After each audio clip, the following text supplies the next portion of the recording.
Hi guys, and welcome to another session of Honest Talk About Women, where you'll learn tips, tricks and strategies on how to navigate the minefields of dating and relationships. Don't forget to hit the like button and subscribe to the channel, and also comment in the comment section. It all helps with the YouTube algorithm.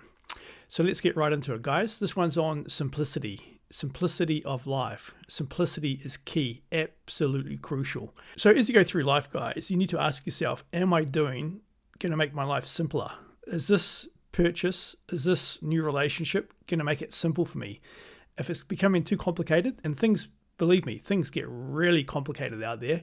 It's just part of the society that we live in. Things just creep up on you. You've just got to constantly ask yourself and manage yourself and ask that question, does this make things simpler? Because one thing can lead to another and another thing and another thing and another thing, and it becomes a complicated mess.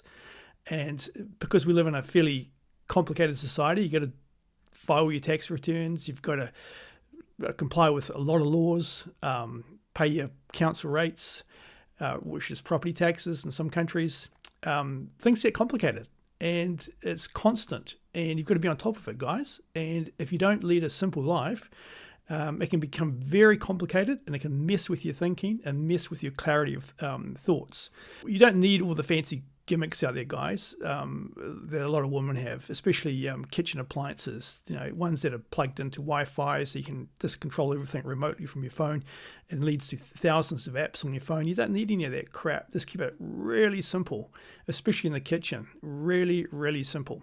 So from personal experience, I've done a massive downsize. So I was in the forever house. I was never going to leave my dream house that I built or did a major renovation in 2004. And I had that house for roughly about 20 years.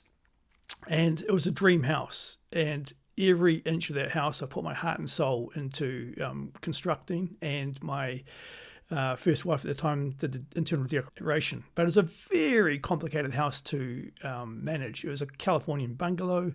The wooden joinery always was needing paint work every 3 to 4 years. There's a massive garden that needed to be looked after, and I had to get other people in to do that. And you have a whole lot of support crew that come in and manage your house, and it gets messy and complicated. And I should have really heeded the advice of the second wife I had, which was from about 2016 onwards. She wanted to sell that house and have something for her and I, but I said, no, this is the house I love and I'm staying here. And she stayed with me, and I should have taken her advice, because it was the best thing ever when I sold that house at the end of my second marriage, because I had the opportunity to start afresh and lower the complications and lower the maintenance. It was a massive house to maintain. So it was a 400 square meter house, which is quite a large house. So it's about 4,300 feet. And I downsized to a 100 square meter house, which is about 1,070 square feet. And it's way, way better. It's warmer, it's drier, it's cozier, it's got excellent sunlight, and it's super private. So you've got absolute privacy, and you've got the afternoon sun, and it's just fantastic. It had a new lease of life moving into that house.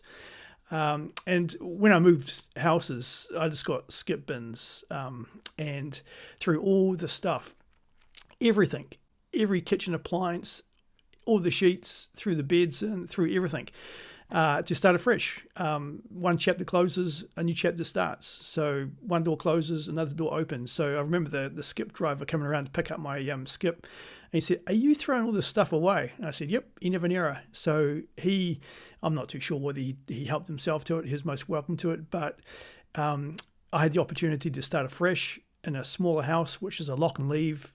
It's really easy to maintain. At the most, it's about one weekend a year to do the maintenance. And there's no garden, basically. There's a very small back lawn, and it's just a sun-drenched house, and it's quiet and beautiful. So it really amazes me, people that live in massive houses. The maintenance just overtakes them. As they go through life, their cognitive decline starts to occur in their 40s and 50s. It happens with different people, and you see it time and time again where people have massive houses, big gardens, and there's so much work to do. You walk into a house and there's just a ton of work to be done in a person's house that I walk into, and you just think, why aren't they doing it? And it's just overtaking them. And the fact is, they want bigger and better. And they always complain about how complicated their life is. You know, I know one guy that wants to go from a 400 square meter house that he's currently in to an 800 square meter house, and he just can't even maintain the current maintenance on his current 400 square meter house.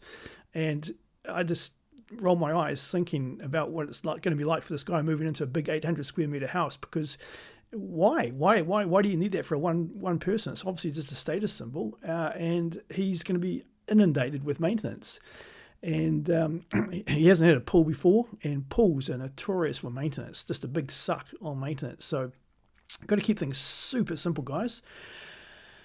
So women are the same. You want uncomplicated women, and there's women that complicate things big time. I'm not saying all women are like that. There's a fantastic amount of women out there that are uncomplicated, but there's certain women who complicate things. And to get a feel of how she is, you'll notice it the first time you're in her car or when she takes you back to her house. I remember sometimes I was on a date. It was raining. It just poured down with rain. I was parked quite a way away from the bar I was in. And the person I was dating said, "Do you want to lift my car back to your car?" And you get into her car, and you just tells volumes whether her car is super clean, uncluttered, or whether it's a total mess. And has her second wardrobe in her car, and there's this mess everywhere. Clutter, clutter, clutter. So, and then eventually, if you get invited back to a house, you can it just speaks volumes straight away how organised her house is, whether it's spotlessly clean, it's uncluttered, it's a minimalist feel, or whether there's just crap everywhere. And you just imagine trying to live with that person. And furthermore, if you're going to be living in a house with someone that's just a clutter person, then it's going to complicate things if you have kids, because with kids, they also make mess, and a hell of a lot of mess. And it's just going to be one big clusterfuck, huge big clusterfuck. So just advice, guys, keep it super simple. So it's really easy. It's interesting when I go for a walk at night with the dog, and you go around the neighborhood and you look at the houses and you see people that have their expensive cars parked out in their driveway, and their garages is full of crap. And then you look at the house, and the gutter's got leaves in it, and the house needs painting, and it's rotten, the wooden frames, and you just think, Jesus Christ, those people are hoarders, and they've got the hoarder's disease. So if you look into the hoarder's disease, they consider it a mental disease, and there's 5 levels of it. You know, 1 being relatively low and 5 being very high. So it is classified as a mental illness.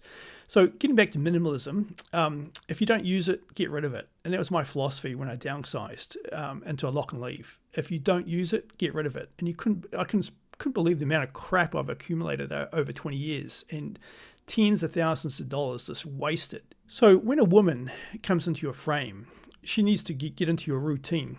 Otherwise, your house will become quite unrecognizable to what you wanted it to be. So if you have a woman that comes into your life and she wants to take over the house and puts her DNA everywhere, it can be quite different to what you had at the outset, what you had envisioned your house to be. So be very, very mindful, guys, in terms of relationships, that a woman needs to come into your frame and run with you rather than inheriting her way of doing things. And they're out there. You got to find them, guys, and don't get all bitter and twisted because you're finding it difficult out there dating. Just be persistent and persevere, and there are good women out there to find. I know it's becoming harder and harder, but do believe me, they're out there. So that's it for today, guys. Hope you got something out of it. Keep your life simple, and become a minimalist is the only way to go. It's so refreshing. So don't forget to buy Alpha Dating. It outlines all the red and green flags that you should have when you're dating and in relationships. If I had that, I would be a lot smarter than what I chose in my life. So I would have saved a huge amount of time. And also don't forget to hit the like button, subscribe to the channel, and also comment in the comments section. Until next time, take care.